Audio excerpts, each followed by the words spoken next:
Stand up. Hands behind your back. Now. Officer, I'm sitting on a public bench. What crime do you believe I committed? Don't argue with me. I said stand up. You have no... The high-definition lens of the park surveillance camera was silently recording, capturing the vibrant greens of the oak trees and the stark contrasting blue of the uniform moving through the frame. Officer Kyle Branning, 27 years old and brimming with the unearned confidence of a man who believed the badge granted him absolute dominion, had no idea that the stopwatch on his career had just started ticking. He had no idea that the older black man sitting on the wrought iron bench tossing crumbs to a gathering of pigeons was not a vagrant, nor a drug dealer, nor a threat to public safety. He was Marcus Thorne, the man who had rewritten the city's use of force policy, the man who had modernized the Internal Affairs Division, and the man who had spent 35 years wearing the very uniform Branning was now disgracing. Marcus Thorne was the retired chief of police, a legend in law enforcement circles, and he was simply enjoying a Tuesday morning in Savannah Park. Before we unravel this infuriating and ultimately satisfying chain of events, I need you to take a second. Scroll down and leave a comment telling me where you're watching from city, state, or country. And if you believe that nobody, absolutely nobody, should be above the law, hit that subscribe button. This story is going to make your blood boil, but trust me, the payoff is worth every second. Marcus Thorne sat with the posture of a man who had spent decades commanding rooms. At 64, his hair was a distinguished salt and pepper, close-cropped and neat. He wore a pressed polo shirt, khaki trousers, and polished loafers. To anyone paying attention, he looked like a grandfather enjoying his retirement. But Officer Branning wasn't paying attention to the man. He was paying attention to his own bias. Branning had been on the force for 3 years, a transfer from a smaller county where complaints about his aggression had been quietly swept under the rug. He was patrolling the park because there had been complaints of undesirables in the area. In Branning's mind, an older black man sitting alone in a park in the middle of a workday fit the description. From the patrol car, Branning watched Marcus. He saw a man reaching into a brown paper bag. To Marcus, it was birdseed. To Branning, looking through a lens of prejudice, it looked like a potential drug transaction waiting to happen, or perhaps loitering with intent. Branning threw the cruiser into park, not in a designated spot, but right on the pedestrian path blocking the walkway. It was a power move, a subtle way of announcing, "I am here and I own this space." He stepped out, adjusting his duty belt, his hand resting instinctively near the grip of his service weapon, a habit Marcus had specifically tried to train out of rookies during his tenure as chief. Marcus didn't flinch as the heavy boots crunched against the gravel. He didn't look up immediately. He had heard the car, heard the door slam, and heard the approach. His police instincts, honed over 3 decades of investigating homicides and corruption, were still sharp. He knew exactly what was happening. He knew the posture of the approaching officer without even turning his head. It was the posture of a hunter stalking prey. Marcus tossed another handful of seeds to the ground, the pigeons fluttering around his polished shoes. He took a deep breath of the fresh morning air, preparing himself. He had hoped for a peaceful morning, but he was prepared for a lesson in civics. "You there!" Branning's voice boomed, shattering the tranquility of the park. "Let me see your hands." Marcus paused. He slowly brushed the crumbs from his hands and placed them openly on his knees, palms up. He turned his head slowly to face the young officer. He saw the name tag Branning and the tense set of the young man's jaw. He saw the lack of cover, the poor positioning, and the aggressive demeanor. "Good morning, officer," Marcus said, his voice a deep, resonant baritone that carried the weight of authority even if Branning was too deaf to hear it. "Is there a problem?" "I said, let me see your hands," Branning repeated, stepping closer, invading Marcus's personal space. "My hands are visible, officer. They are right here on my knees. I am asking you again, is there a problem?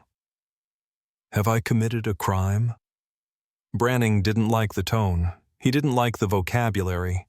People he stopped were supposed to be nervous. They were supposed to stutter, to apologize, to scramble to comply. They weren't supposed to ask calm, rational questions. "We've had reports of drug activity in this park." Branning lied. It was a standard line, a pretext to fish for probable cause. I need you to stand up and turn around. I'm going to pat you down for my safety. Marcus remained seated. He knew the game. He knew the Fourth Amendment better than he knew the back of his own hand. He had written the department's training module on Terry stops, the legal standard required for a police officer to stop and frisk a citizen. For a Terry stop to be legal, the officer needed reasonable, articulable suspicion that the person was armed and dangerous or currently engaged in criminal activity. Feeding pigeons on a Tuesday morning did not meet that threshold. Officer Branning, Marcus said, reading the name tag intentionally. I do not consent to a search. I am sitting in a public park. I am not impeding traffic. I am not disturbing the peace. Unless you can articulate a specific crime you suspect me of committing, I am under no obligation to stand up or submit to a search. Branning's face flushed a deep, angry red. The use of the word articulate triggered something in him. It was a lawyer word. He hated lawyers. He hated anyone who thought they knew the law better than the person with the gun and the badge. I don't need a lecture from you, pal. Branning snapped his hand, tightening on his holster. I am conducting an investigation. Now for the last time, stand up and give me your ID. I am not required to provide identification unless I am being detained for a suspected crime. Marcus replied, his voice steady, his heartbeat slow. He was using verbal judo, a de-escalation technique he had championed for the entire force years ago. Am I being detained, officer, or am I free to go? You're detained, Branning barked. For what crime? Loitering, disorderly conduct, failing to obey a lawful order. Take your pick. Marcus almost smiled. It was a tragic comedy. Loitering requires that I be blocking a right-of-way or soliciting illicit business. I am sitting on a bench installed by the Parks Department for the express purpose of sitting. Disorderly conduct requires behavior that causes public alarm. The only person causing alarm here is you, officer, by shouting at a senior citizen, and an order is only lawful if it is based on a valid legal foundation. You have none. Branning was vibrating with rage now. He felt humiliated. He looked around. The park wasn't empty. A few joggers had slowed down. A woman walking her golden retriever had stopped about 30 feet away. She had her phone out. The lens was pointed directly at them. The audience was gathering, and Branning felt the pressure to assert his dominance. He couldn't just walk away now. If he walked away, he lost. In his warped view of policing, it was a zero-sum game. You want to play sea lawyer? Branning sneered, stepping within 2 feet of Marcus. I can make your day very difficult. I can tow your car. I can bring you in for obstruction. You really want to go down this road over an ID card? It is not about the ID card, Officer Branning, Marcus said softly. It is about the Constitution. It is about the oath you swore. You swore to uphold the law, not to harass citizens because you are bored or biased. I am giving you a chance to walk away.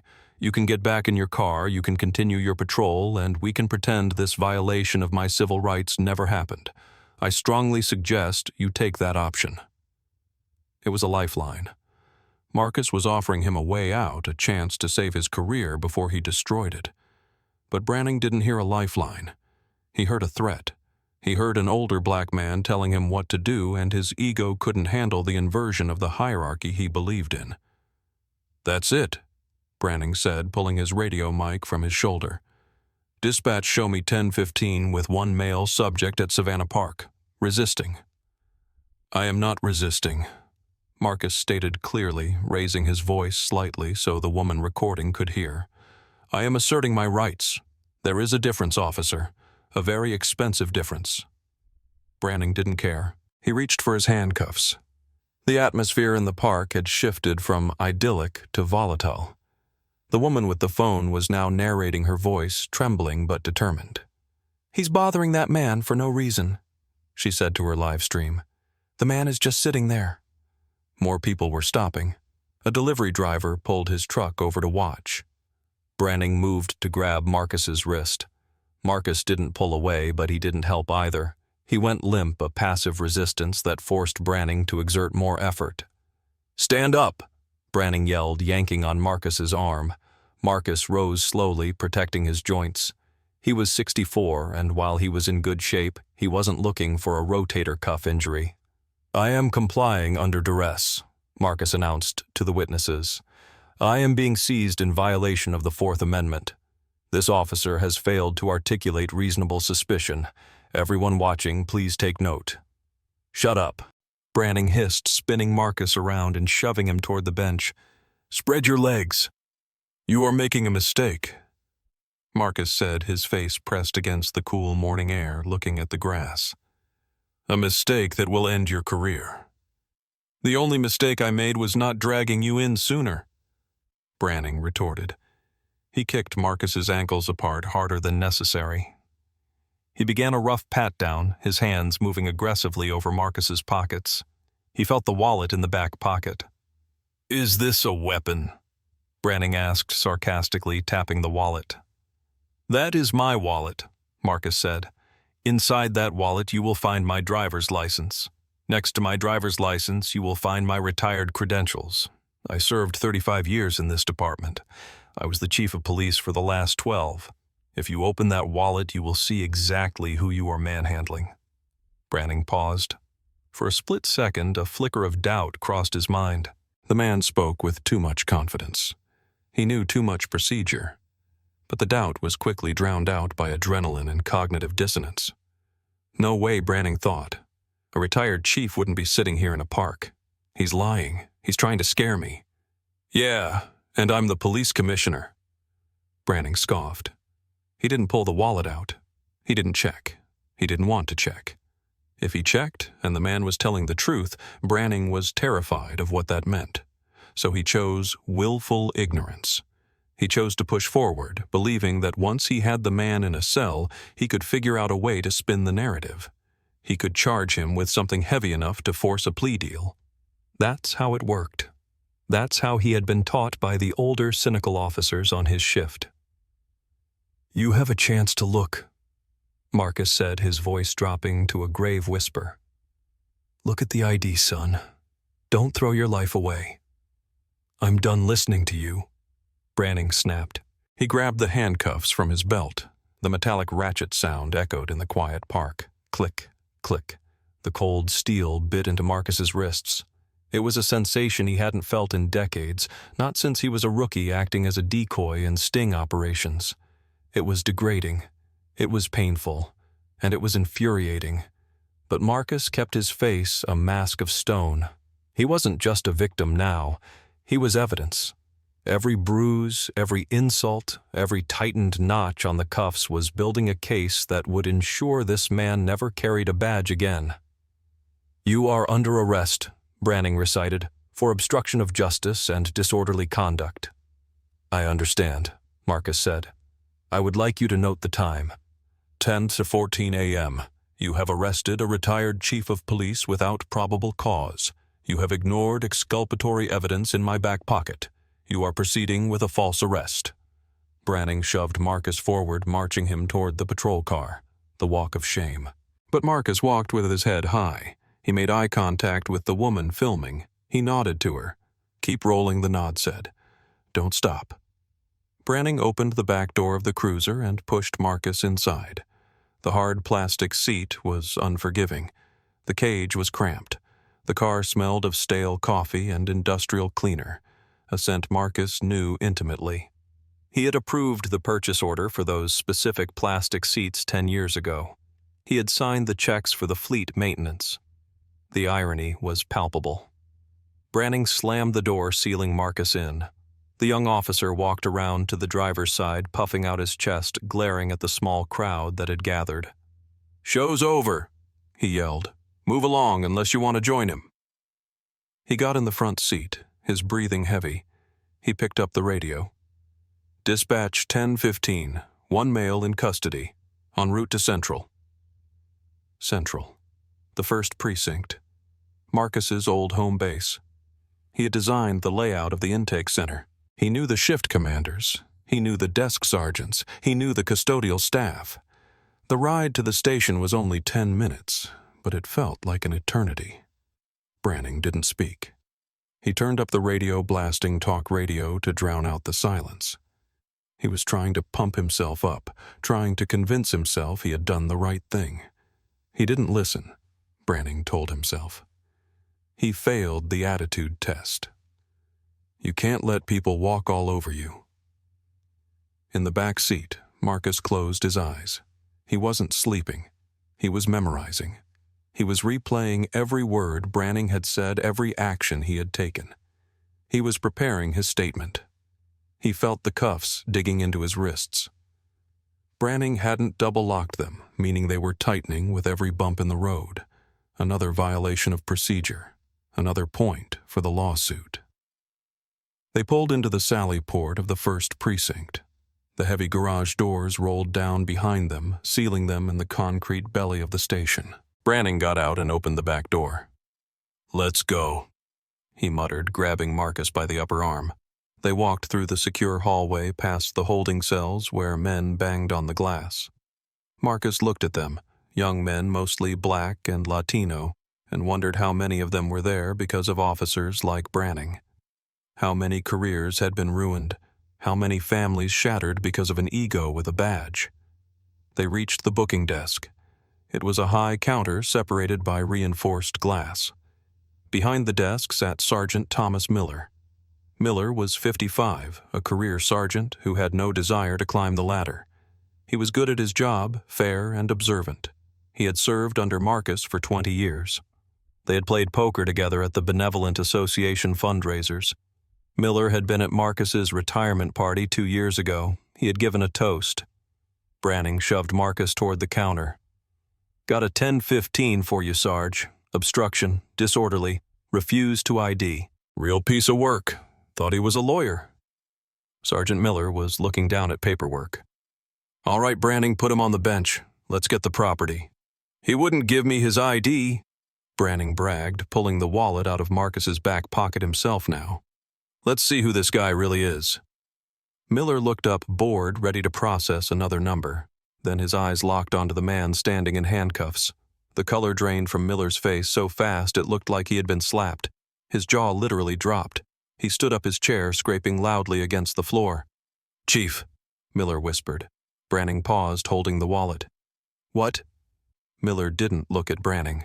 He was staring at Marcus Thorne. "Chief Thorne Marcus." "Hello, Sergeant Miller," Marcus said calmly. "I apologize for the disturbance. Officer Branning here seems to be under the impression that feeding birds is a felony."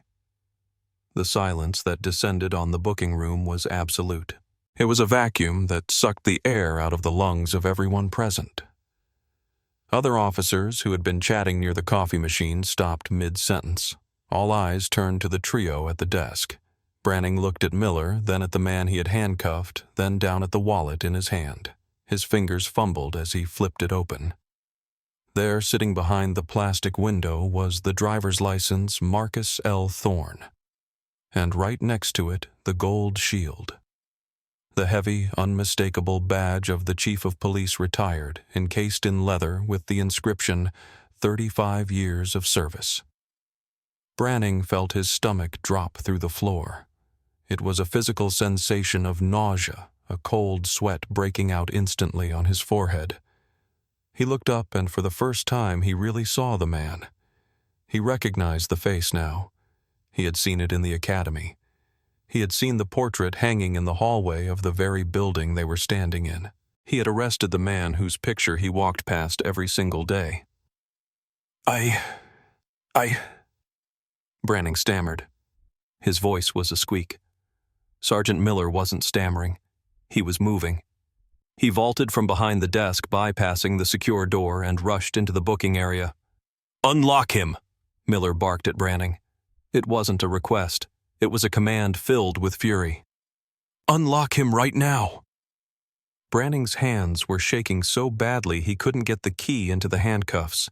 He stabbed at the keyhole, missing twice. "Give me the keys!" Miller snatched them from Branning's trembling hand. He quickly and gently unlocked the cuffs. Chief, I am so sorry. I don't know. I have no idea what this idiot was thinking. Marcus rubbed his wrists. There were deep red indentations where the metal had bitten into his skin. He looked at Branning, who was now backed against the wall, looking like a child who had broken an expensive vase. He wasn't thinking, Sergeant, Marcus said, his voice icy. That is the problem. He was feeling. He was feeling powerful. He was feeling biased. But he was not thinking. At that moment, the door to the watch commander's office flew open. Captain Reynolds, a man who owed his promotion to Marcus Thorne, stepped out, drawn by the commotion. He saw the scene, his retired boss rubbing his wrists, a terrified rookie cowering against the wall, and the desk sergeant looking apoplectic. Marcus, Reynolds asked, confused. What the hell is going on? Captain Reynolds, Marcus said, shifting instantly back into command mode. I have been unlawfully detained, arrested without probable cause, and subjected to excessive force by Officer Branning. I want a complaint number generated immediately. I want this officer's body camera footage pulled and secured on a separate server before it suffers a technical malfunction. I want the dash cam footage secured, and I want the dispatch logs from 10:00 a.m. to present printed out. Reynolds looked at Branning. The look was withering. It was a look that promised pain. Branning, Reynolds said, his voice dangerously low. My office, now. Gun and badge on the desk. Captain, I didn't know. Branning pleaded. You didn't know the law, Marcus interjected. Or you didn't know I was someone who could hold you accountable, because if I was just a regular citizen, a janitor, a teacher, a bus driver, you would be processing me right now, wouldn't you? You would be writing up false charges to cover your tracks. Branning had no answer. He hung his head. Get out of my sight, Reynolds roared. Branning scurried into the office. Reynolds turned back to Marcus. Marcus, come sit down. Can I get you water? Coffee? Do you need a medic? I don't need water, David, Marcus said, using the captain's first name. I need a photographer. I want photos of these wrists while the marks are fresh, and I need my phone. I have a call to make. Miller handed Marcus his property bag. Marcus took out his phone. He didn't call his wife. He didn't call a friend. He called the best civil rights attorney in the state, a woman named Elena Ross, who had sued the department 6 times while Marcus was chief. They had been adversaries then. They were about to be a devastating team now. Elena, Marcus said when she answered. It's Marcus Thorne. Yes, the retired chief. I'm at the 1st precinct. No, I'm not visiting. I've just been arrested for feeding pigeons. Yes, you heard me right. Yes, I'm ready to burn it down. While Marcus waited for his lawyer, the precinct went into damage control mode. But it was too late. The woman in the park hadn't just recorded the video. She had live-streamed it. It was already on Twitter. It was on Facebook. The headline was catchy, Savannah Park Police Arrest Retired Chief for Sitting on Bench. By the time Elena arrived, the video had 50,000 views. By the time Marcus walked out of the precinct an hour later, no charges filed. Obviously, it had 500,000. Branning was suspended pending investigation before the end of the shift. But Marcus wasn't satisfied with a suspension. As he stood on the steps of the precinct, the microphones of local news crews thrust in his face, he didn't look like a victim. He looked like a crusader. The question, Marcus told the reporters, is not why Officer Branning arrested me. We know why. He arrested me because he saw a black man he didn't respect and decided to teach him a lesson. The question is, how many other people has he done this to? How many people are sitting in jail right now because they didn't have a gold shield in their back pocket? That is what we are going to find out. The investigation that followed was scorched earth, because Marcus knew exactly where the bodies were buried. He knew the codes for the internal files. He knew how to read the patrol logs. He guided his legal team with surgical precision. The discovery phase of the lawsuit revealed a pattern that was nauseating. Officer Branning had been on the force for 36 months. In that time, he had made 112 suspicious person stops. 98 of them were black men. 80 of them were over the age of 50. He had a type. He liked targets he thought wouldn't fight back older men who might be intimidated by his aggression. There were complaints in his file, 6 of them. Rude, aggressive, unlawful search. Every single one had been marked unsubstantiated by his previous supervisor. That supervisor was now named in the lawsuit as well. The body camera footage was released to the public 2 weeks later. It was damning. The audio was crisp. The world heard Branning refuse to articulate a crime. They heard Marcus calmly citing the law. They heard the clack-clack of the handcuffs. Commentators on cable news dissected the video. "This is what we've been saying," a pundit argued. "If this can happen to a police chief, what hope does a regular guy have?" The police union, usually quick to defend officers, was silent. They couldn't defend this, not against one of their own legends. They cut Branning loose. They announced they would not be funding his legal defense. Marcus didn't stop at Branning. His lawsuit targeted the training protocols, the oversight committee, and the disciplinary review board. He argued that the department had failed to supervise Branning, that they had ignored the red flags.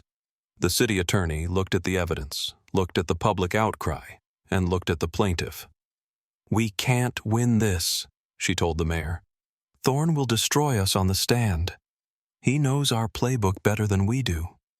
"Settle it," the mayor said. But Marcus didn't want a quick check. He held out for 6 months. He dragged them through depositions. He made Branning sit in a chair and answer questions under oath for 8 hours. He forced Branning to admit on the record that he had no reasonable suspicion.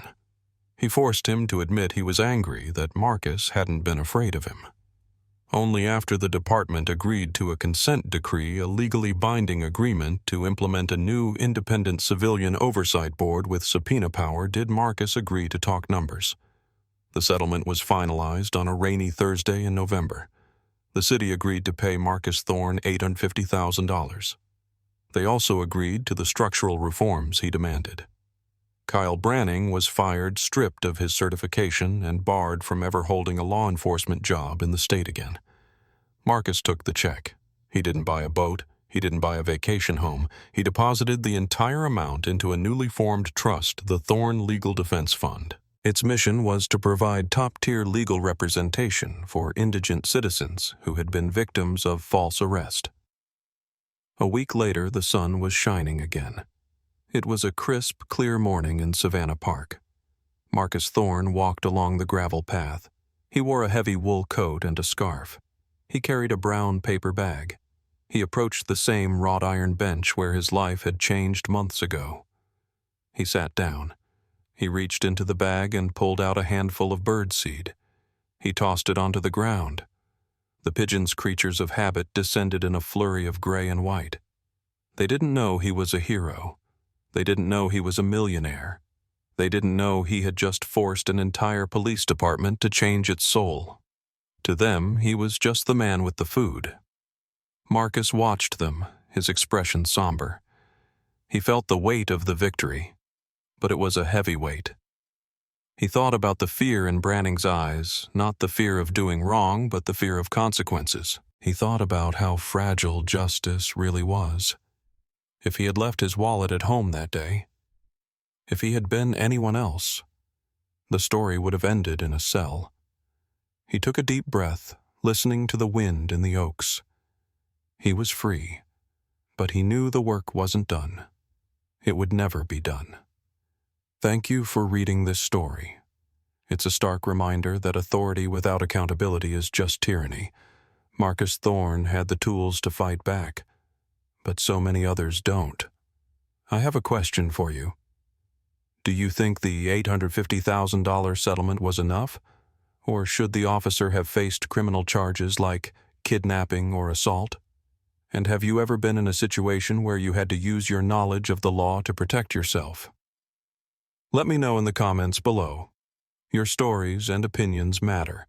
And if you want to support this channel and see more stories where justice is actually served, please like this video, and subscribe. We have a lot more truth to uncover together. Stay safe out there.